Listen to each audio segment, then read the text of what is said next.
What's up, guys? Steve here again with Fish On, and shoot me a big thumbs up. Please share and subscribe. Let's see where we're fishing this time. Thanks for tuning in. We'll catch you on the next episode.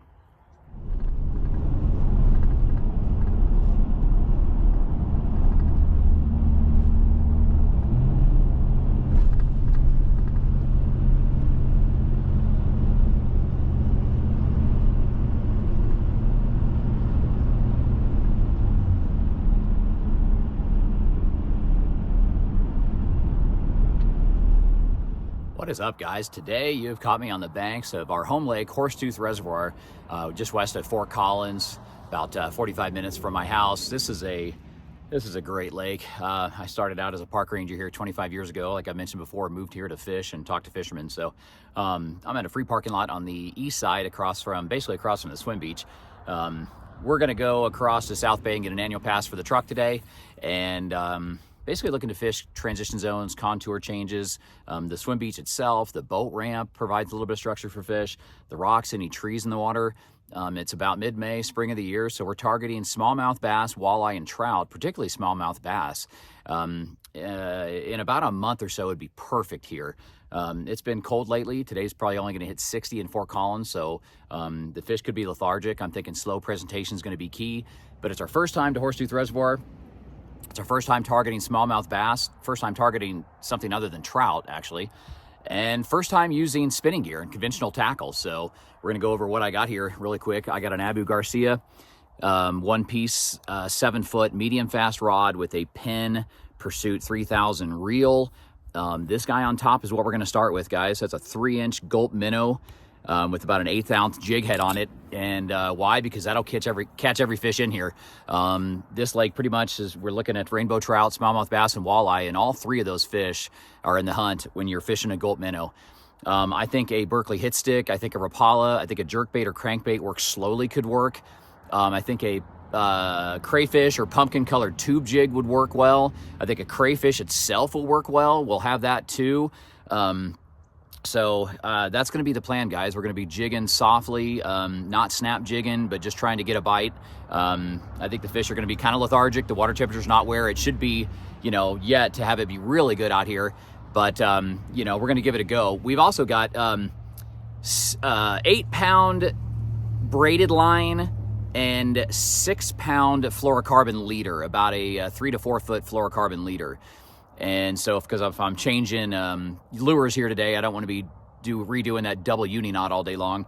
There's 1,000 guys that'll YouTube how to show you how to tie a uni knot. And when you tie braided line to fluorocarbon, that's a double uni knot. Remember, with a double uni knot, you can attach different thicknesses of line, and 8-pound braid is actually thinner than 6-pound fluorocarbon.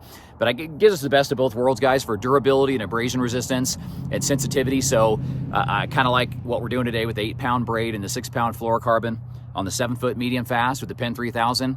And yeah, let's go get out there and hope to show you guys some fish. Guy right there trolling, if you guys can see that. Not a bad play. Trolling South Bay is a popular thing to do.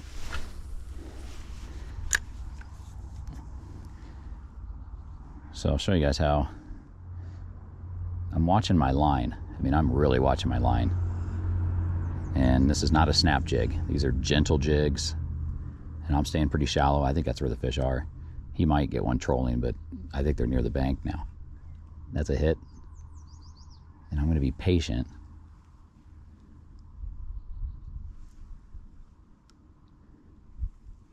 Okay, that could have been bottom.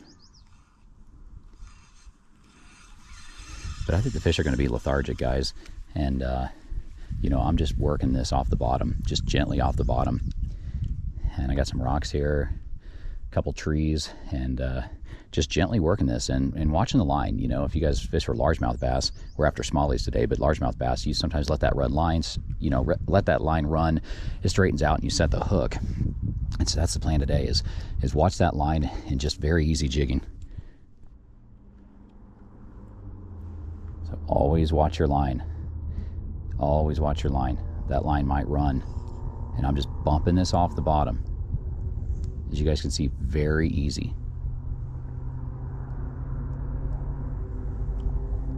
So I think a crankbait or jerkbait could also get the job done. But I like this gold minnow even more. But if it was warmer water, we'd really be there. It's snagged. We might lose a couple lures today with these rocks, but I gotta try to bump these off the bottom as best I can, but we were able to save that one. So I'm on the east side right now in a free 30-minute parking lot. Can't stay here too long. But gonna go across the other side, get a pass, and hit the boat ramp and the swim beach, any transition zone, contour change, you know, where the rocks go to the dirt, or where there's a point, you know, some kind of change like that, wherever I think the fish could be. This guy trolling absolutely might get something, but I think a lot of the fish are going to be in close. So we're going to stay just fishing from bank today. No waders, very, very simple. Keep after him.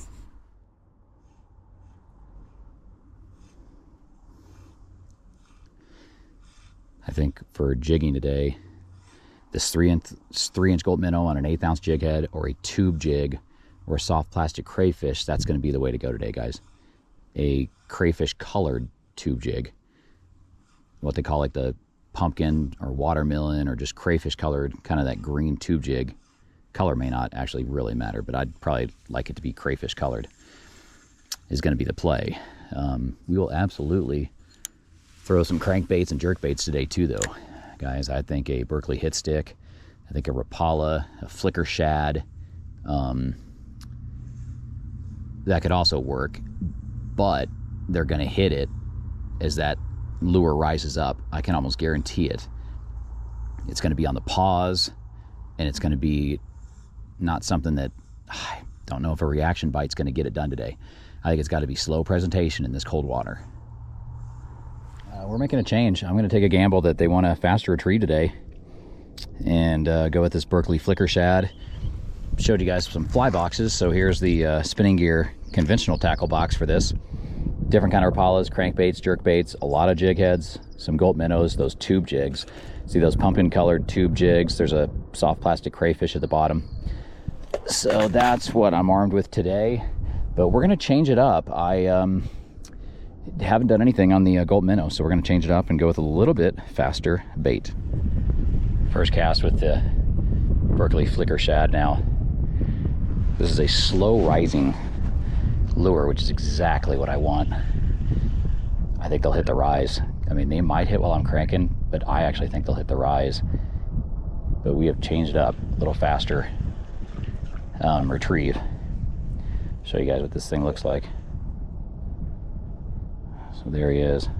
It's going to be a slow rise, and I think that slow rise is what's going to trigger the bite. Still rocking the 8-pound braid with 6-pound fluorocarbon leader. Just made a simple change, but we'll work this a few different ways, see what happens. But I'm going to reel and stop and reel and stop and reel and stop.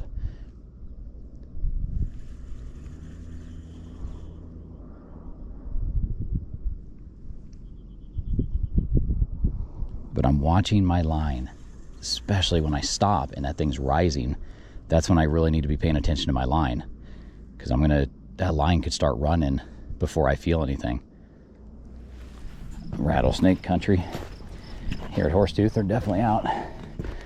I'd actually like to see one, as long as I don't step right on them. Got cactus all over here, some mountain sage, so cool. Our climate is basically a desert that snows. If you guys live here, it's literally a desert that snows. Normally very arid and dry. But you get these cool cactus like this and that sage. Very pretty. All right, we got one here, guys. And golly, it looks like a trout. But I got a pumpkin colored tube jig on. I gotta net them. And oh, what do you know, guys? A nice trout. Took a pumpkin colored tube jig. And that's why you throw soft plastic. Look at that, guys. We're targeting smallmouth bass. And I get a gorgeous freaking rainbow. Get in there. Let's go. That's just classic, guys. Here at Horsetooth, swim beach.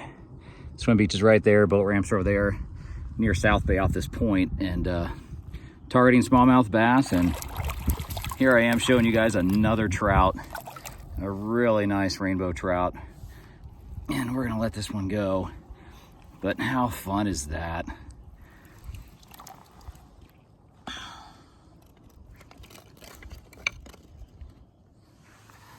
That's a really pretty one, guys. Not very graceful, but he swam off. See you, buddy. There you go, guys. There's my go-to for smallmouth bass at Horsetooth Reservoir. Pumpkin colored, kind of crayfish colored tube jig, but apparently nobody told that trout that. Trying to show you multi-species today, and yet we get a really nice rainbow, but we'll take them. We always say fish for what's biting, so we'll see what takes this guy next. That was the second cast with this also. I've gone from a 3-inch gulp minnow to Berkeley flicker shad, and I think second cast with this tube jig. Got that fish, and he wanted it too. Wanted it more than anything else has wanted anything all day. So far, I've had a couple of smallmouth bass chase, which is why I went to a faster presentation just to mix it up. And I've had a couple misses.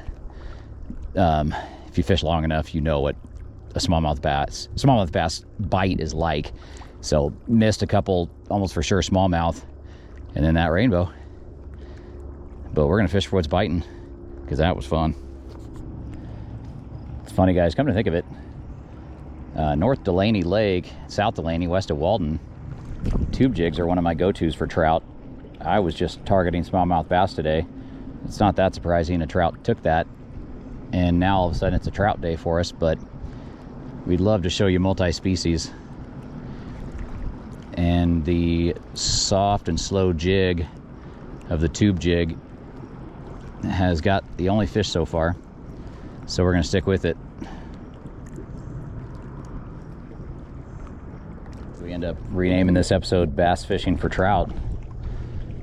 The trout is a predator, and we're targeting smallmouth bass today. Maybe hoping for a lucky walleye, but it looks like trout might be the thing, and that makes sense with the cold water, guys, and the cold weather. It's 60 degrees coming up in mid-May, which is, May in northern Colorado can be either 85 or 10, but it's chilly. I mean, that's chilly. The water would need to be a little bit warmer for me to really be hammering the smallmouth bass like I've done here before on all these types of lures. So maybe it was a trout day the entire time, but that tube jig right there just got it done. There, we're gonna hit, I promise you that, with this tube jig. Just a perfect thing to do is jig around that tree. But when you see this kind of this shale right here, guys, or this rock, I mean, this is a cliff. That signifies deeper water. And guys, that's why I changed to the tube jig, because I want to get it down there deep for either bass or trout or maybe a walleye. But you know, that should let you know it's deeper water here at Horsetooth when you get the rocks that look like this. But again, it's been all about contour changes, transition zones. I fish in the boat ramp, the swim beach, wherever rock turns into dirt, wherever dirt turns into rock. I'm fishing points, so any transition contour change. And we got that one nice trout so far, and we're hoping to show you multi-species today. We shall see. There you go, guys. Wrapped up the day at Horsetooth. About 2.5, 3 hours fishing. Still got to coach later today. And in coaching, sometimes we talk about patterns. Well, I tried to work a pattern today, and nothing worked. I mean, different presentations, different retrieves, different depth ranges. We talk about how depth range is everything, but today water temperature was everything. Water temperature is 50.1 degrees. You know, we needed about 55 degrees for the smallmouth bass we were targeting. So it just didn't happen for the smallies. Couple chasers, but that trout saved the day. Closest I've come to being skunked, but still have never been skunked on one of these episodes, so that's good. Really nice rainbow is just a bonus, but targeting smallmouth today didn't happen. I think we gave you a lot of tips and advice and techniques that'll work in about 3 to 4 weeks. So we need that water temperature about 55 degrees. and we would have killed him. I guarantee we'll come back out here and prove it. 55-degree water, so instead of early to mid-May with a cold front that just came through, we need late May, early June, and these smallmouth will turn on. Everything we did today will work. Yeah, I sure hope you enjoyed this one anyways. The trout made the day, prevented the skunk, and talked to a couple of guys on the bank. They didn't do anything either. Talked to guys trolling. They weren't doing anything either. So actually feeling pretty good about the nice bobo that hit on that pumpkin-colored tube jig. That was really cool. Used that at North Delaney before. So very fun episode to make, guys. Thanks for tuning in. We'll catch you next time.